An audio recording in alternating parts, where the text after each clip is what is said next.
அனைவருக்கும் வணக்கம். Welcome to our channel பொற்காலம். இன்று ஜனவரி 30 செவ்வாய்க்கிழமை, தை மாதத்தின் தேய்பிறை பஞ்சமி. இன்றைக்கி நம்ம மறக்காமல் வராகி அம்மனை வழிபட வேண்டும். உங்கள் தலையெழுத்தையே மாற்றக்கூடிய ஒரு வழிபாடு தான் வராகி அம்மன் வழிபாடு. வீடு, மனை, நிலம், சொத்துக்கள் சார்ந்த அனைத்து பிரச்சனைகளுக்கும் ஒரு தீர்வு. வராகி அம்மனை இன்று வழிபடும் முறை, தீபம், நிவேதனம், செல்வ வளம் தரும் மந்திரம், பலன்கள் பற்றி நம்ம இந்த பதிவில் பார்க்க போகிறோம். வாங்க நம்ம வீடியோக்குள்ளே போகலாம்.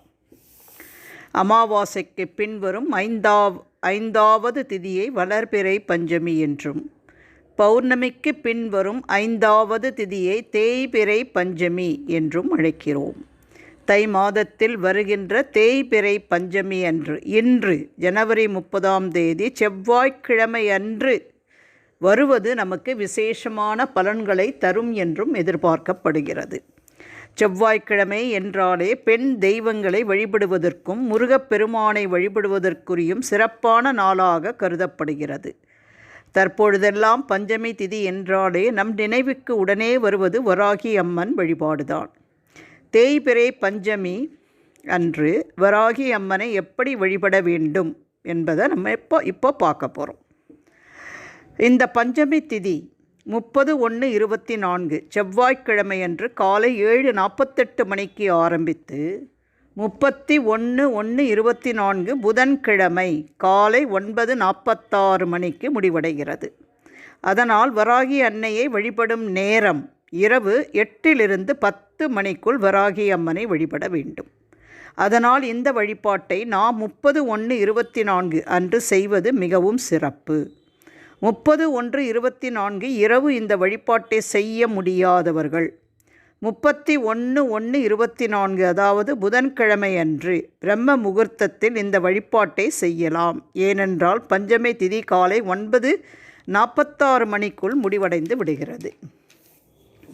வராகி அம்மனுக்கும் பஞ்சமி திதிக்கும் என்ன சம்பந்தம் என்று பார்த்தால், ஒவ்வொரு தெய்வமும் ஒவ்வொரு நட்சத்திரம், திதி மற்றும் குறிப்பிட்ட மாதத்தில் அவதரித்து இருப்பார்கள். அந்த வகையில் பஞ்சமி திதியில்தான் வராகி அம்மன் அவதரித்தார் என்பது குறிப்பிடத்தக்கது. எனவே ஒவ்வொரு பஞ்சமி திதி அன்றும் வராகி அம்மனை வழிபட்டு வருவது வாழ்வில் பலவிதமான ஏற்றங்களை கொடுக்கும் என்பது ஐதீகம்.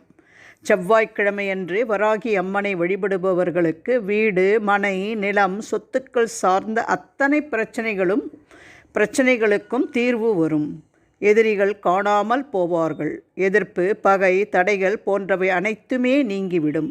இதேபோல் கண் திருஷ்டி, பில்லி, சூன்யம், எதிர்மறையான சக்திகளால் பாதிக்கப்பட்டிருப்பவர்கள் வராகி அம்மனை பஞ்சமி திதியில் தொடர்ந்து வழிபாடு செய்தால் எதிர்மறையான தாக்கத்தில் இருந்து விடுபட முடியும்.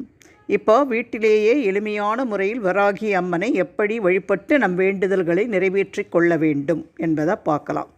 அதிகாலையில் எழுந்து காலையில் குளித்து நீராடி பூஜை அறையில் விளக்கேற்றி வைத்து விநாயகரையும் குலதெய்வத்தையும் முதலில் வழிபட்டு பின் வராகி அம்மனை வழிபட்டு விரதம் இருக்க வேண்டும்.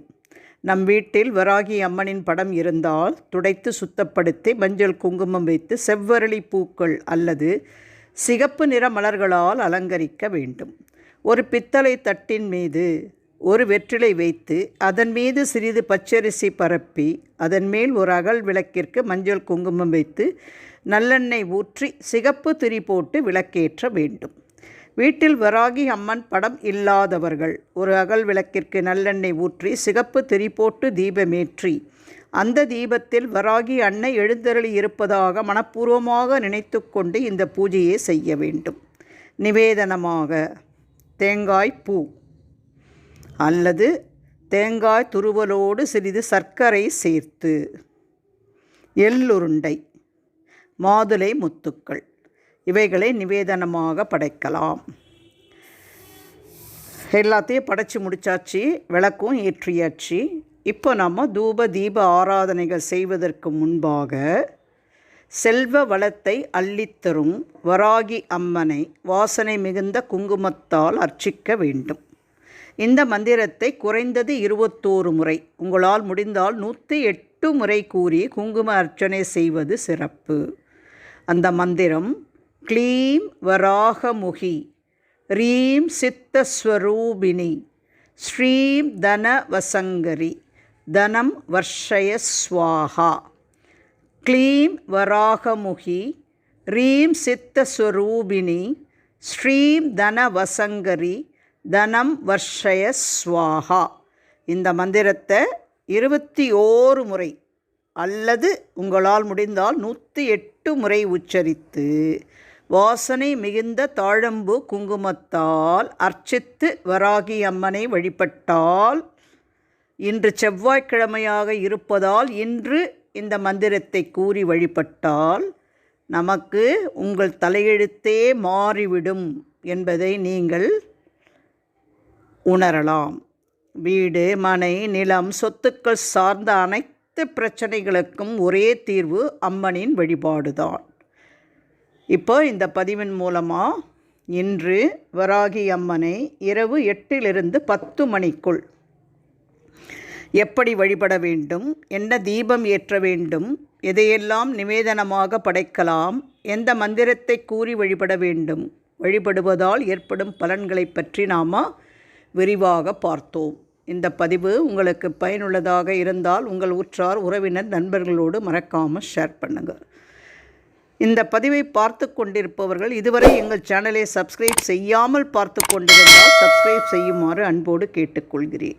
வேறு ஒரு அற்புதமான பயனுள்ள பதிவோடு உங்களை சந்திக்கும் வரை விடைபெறுகிறேன். நன்றி, வணக்கம்.